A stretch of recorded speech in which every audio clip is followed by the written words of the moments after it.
good afternoon, class. Please stand sa kadali for stretch at yung mga dito ka anong sugod.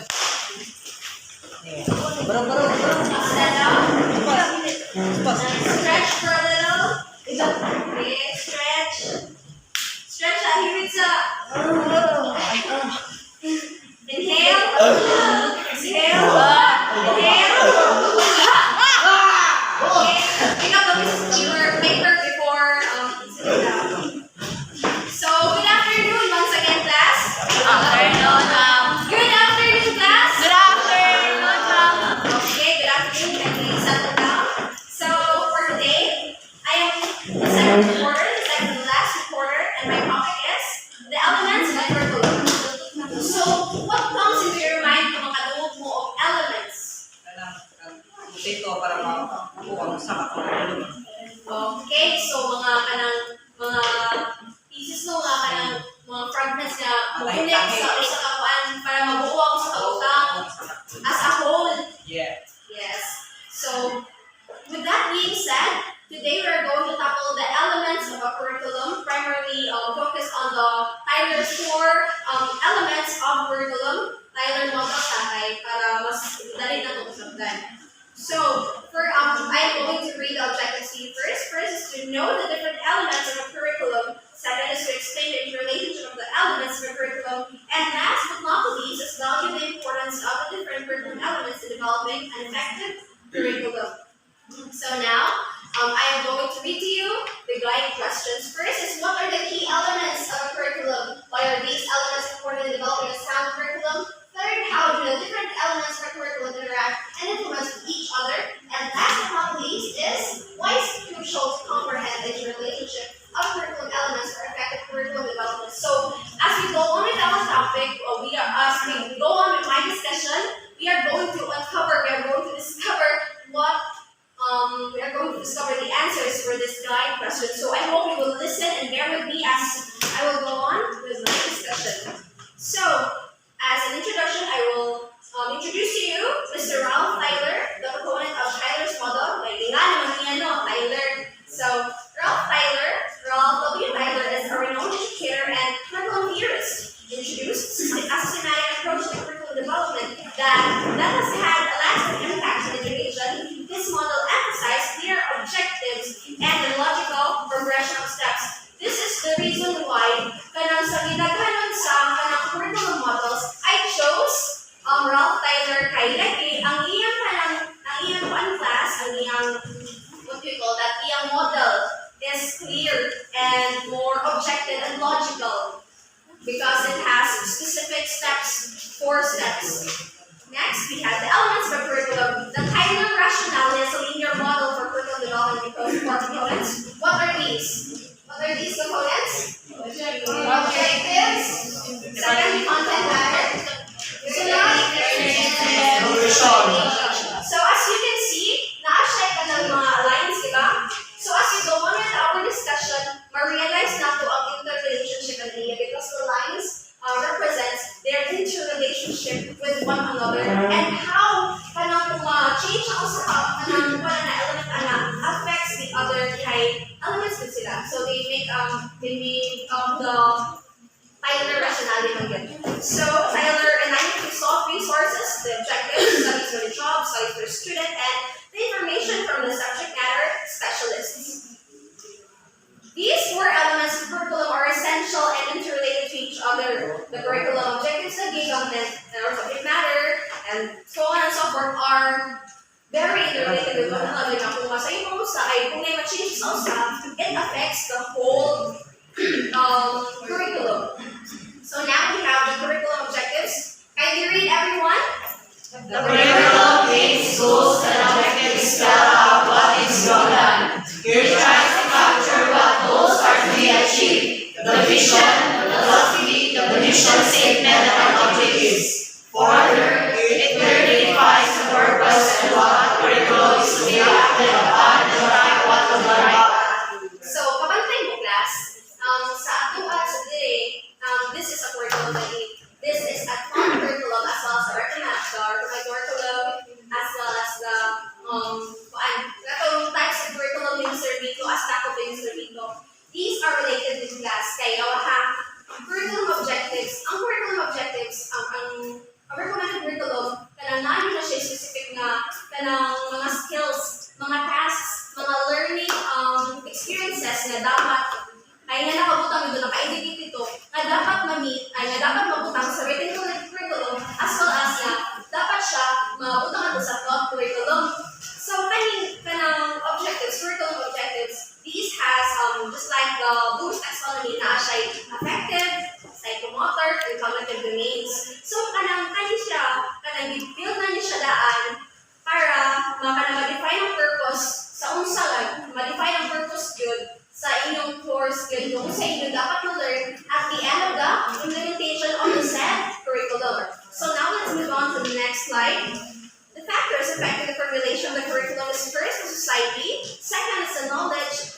Okay, thank you. Thank you for your idea, Mr. Rico. So, the society, this factor ensures the relevance of the cultural and societal context. So, second is the knowledge. The knowledge factor ensures the accuracy and coherency. So, next, the learner. The learner factor caters objectives to individual needs. Next, the learning process. The learning process factor optimizes the effective teaching and learning methods. So all these factors are to be considered while selecting and formulating the curriculum objectives. So why then is that? Considering these factors ensures the curriculum objectives align with the needs of the education. Kaya anong society? Kaya society ba yan? Kaya kita naman dito sa society. Member na to society. As an individual, as a citizen, member to society. So kaya natin ma-acquire na skills sa curriculum ato na i-apply sa atong daily life inside the society. So connected, right? Am I correct or not? Yes, ma'am. Yes. So yes, it is very connected. Second is the knowledge na as learners, we have different levels of learning. We learn at our own pace. We have different knowledge capacities. So the specific knowledge of the content is to be considered yung kaya ma-absorb sa learner. So the learner tailors the individual needs. Kaya lagi, we learn at our own pace. We have different learning styles, different learning strategies. Kaya siya, dapat yun po, ma-meet sa curriculum objectives ang different needs of the learner. Second is the learning process. As I said, lagi, balik na name, we learn differently. Naiuban na audiovisual, naiuban sa asako by our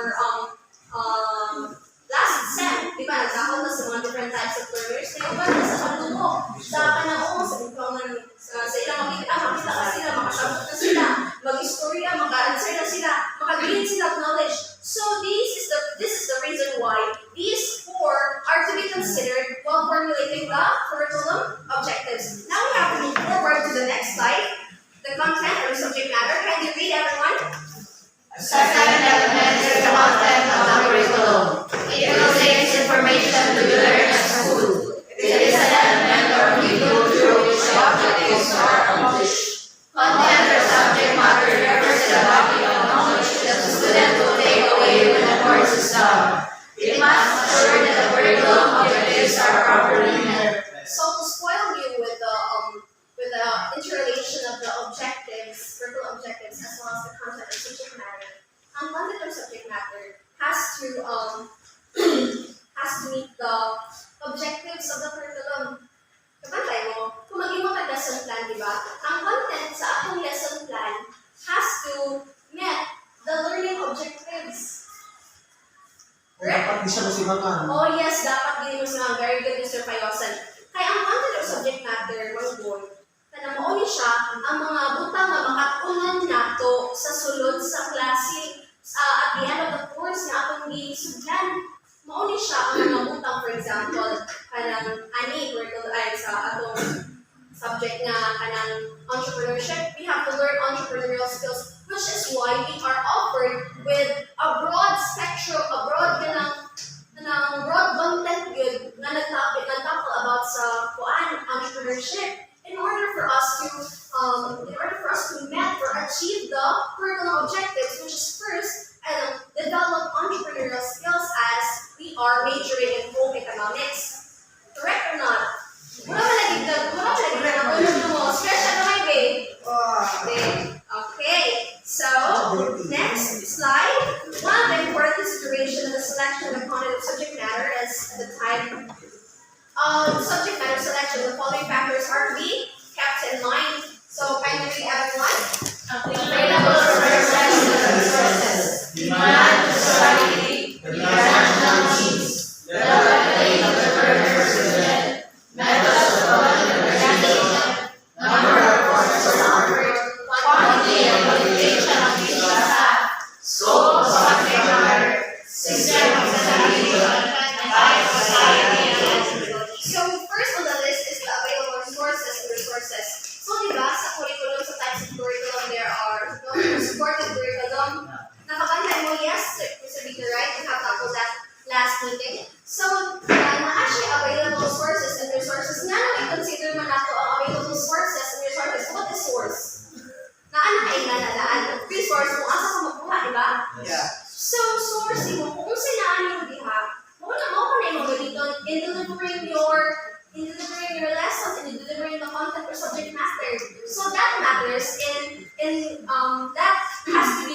consideration while formulating the content or subject matter as well as the resources. Okay, if ever wala ka ani, mangita mo kag resource kung aso sa unin mo aron kanang achieve yun nimo ang kanang content or subject matter na fit sa curriculum objectives. These factors are crucial because they ensure the content of the curriculum is well suited to the educational environment and the learner's needs or demands are met.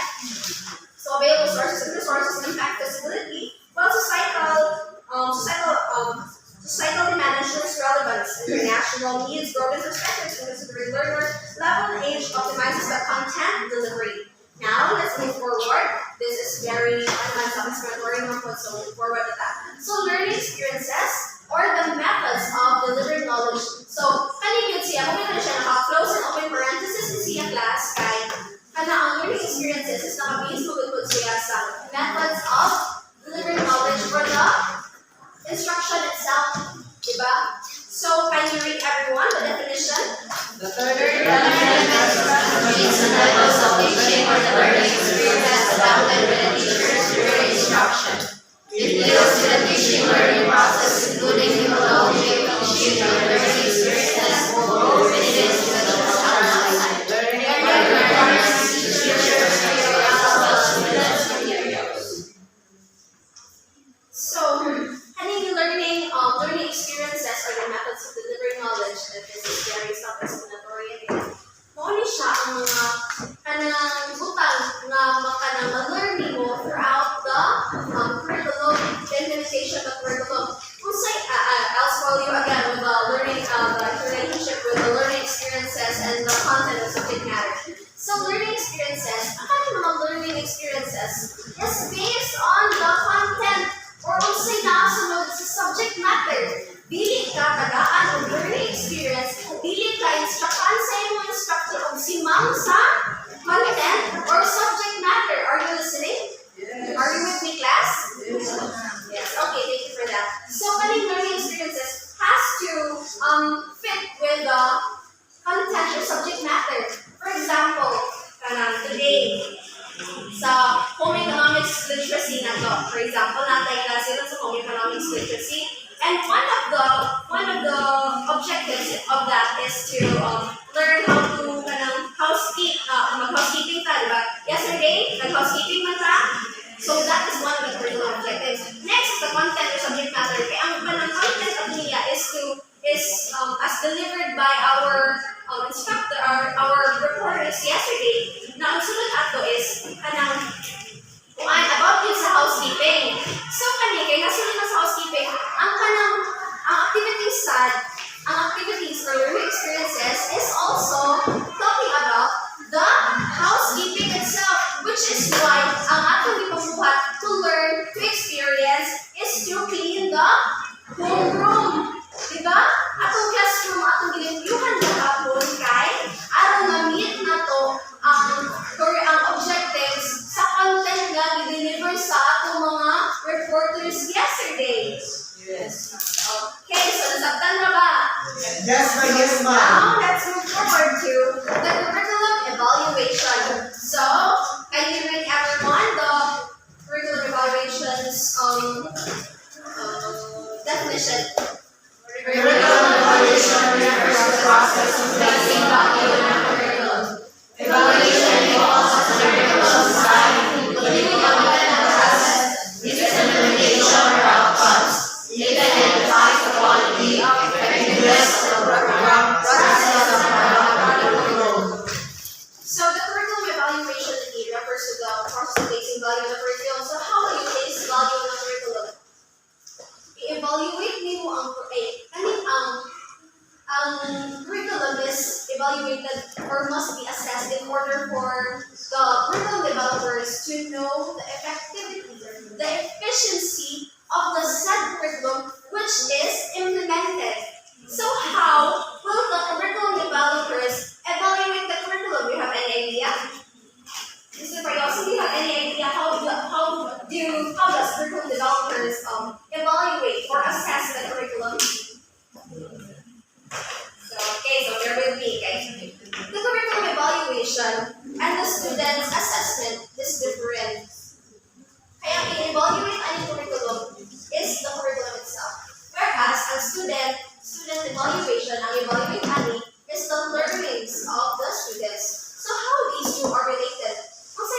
is sa curriculum evaluation and student assessment.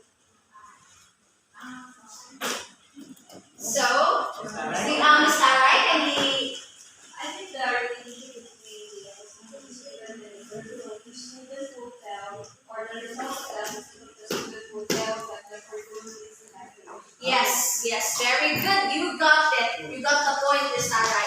So, lagi, kaning curriculum evaluation ang evaluate ng curriculum. Pag evaluate the curriculum, kung i-evaluate ang curriculum, evaluate din mo kung kinsa ang implementan. Isa man ang implementan sa curriculum class, ang schools, di ba? Ang students. So that's sa school. Ang implementan aning atong curriculum daw palang BPLHE na curriculum issued by CHED, recommended by CHED, is ang students, kita. That's not kanang go outside this class. BPLHE. So kita, ang atong learnings, i-assess, that is, student assessment in a form of formative tests, quizzes, summative tests, kanang examinations nato. That is a form of student assessment. And that student assessment will tell if the curriculum is effective or not because the results of the student assessment will tell if na-meet ba ang curriculum objectives. Yes, na-meet ba nato ang kanang objectives sa said curriculum? Kung ba ta? Kung naa ba yung improvement? So, as we assess the curriculum, as we evaluate the curriculum, we will know if the curriculum is efficient or effective. Makabaluta kung asa ang weak points ani niya, asa ang strengths ani niya, and the curriculum developers will modify or refine ang curriculum to make it mas tingnan siya and to make it more effective and efficient to other na pod nga mga estudyante. So next, Ralph Snyder's curriculum model remains influential in education. Let's not move forward with the first thing. And it's sa interrelationship of the elements. Ako balik ko ng interrelationship of the elements. So as you can see, class, ginana siya na kung ako dyan ito yung walay konti. I want to engage with you more good. So, as you can see, the interrelationship or the of the set elements. So, ingani na siya, class. Either highlighted the interdependence of these. Highlighting ang objectives is directly related to the content or subject matter. Kaya naman, ang objectives, maghatag na siya o mga butang na dapat na ito ma-learn all throughout the entire implementation of the curriculum. So, ang content or subject matter has to be fit with the curriculum objectives. So, nalagay ka na siya. So, as you can see, do you see their relationship? So, next, we have the content or subject matter. The content or subject matter, kaya dapat ang learning experiences is directly related sa content or subject matter. Okay? Do you get the point, class? So, ang learning experiences or the methods of teaching and learning has to achieve or has to be fit with the content or subject matter. Next, the learning experiences. Kung sino connection sa learning experiences or evaluation. So, learning experiences sa mga learn. So, i-evaluate na siya to know na-meet ba ang objectives? Na-achieve ba sa whole curriculum ang objectives? So, sa panan niya, i-evaluate kung ma-evaluate na niyo ang kanang class, ma-evaluate na niyo mag-evaluate ka sa curriculum, you have to also evaluate the content or subject matter. Kaya if ever na-evaluate na yung mga learning sa their experiences or methods of teaching and learning sa students, makaibalo ka kung na-achieve pa ang content or subject matter. So how will you know if the learning experiences is achieved? Di ba nag-ipon na mo? Nag-ipon na mo? Am I too fast? Or okay lang? So sama yung pagkaibalo kung na-meet ba ang learning experiences, how will you evaluate that? Ang learning experiences dapat also in line with the objectives. So, di ba? They are interdependent with one another. So, if ever ka na ma-assess na ang curriculum, assess na ang kanang objectives will meet ba,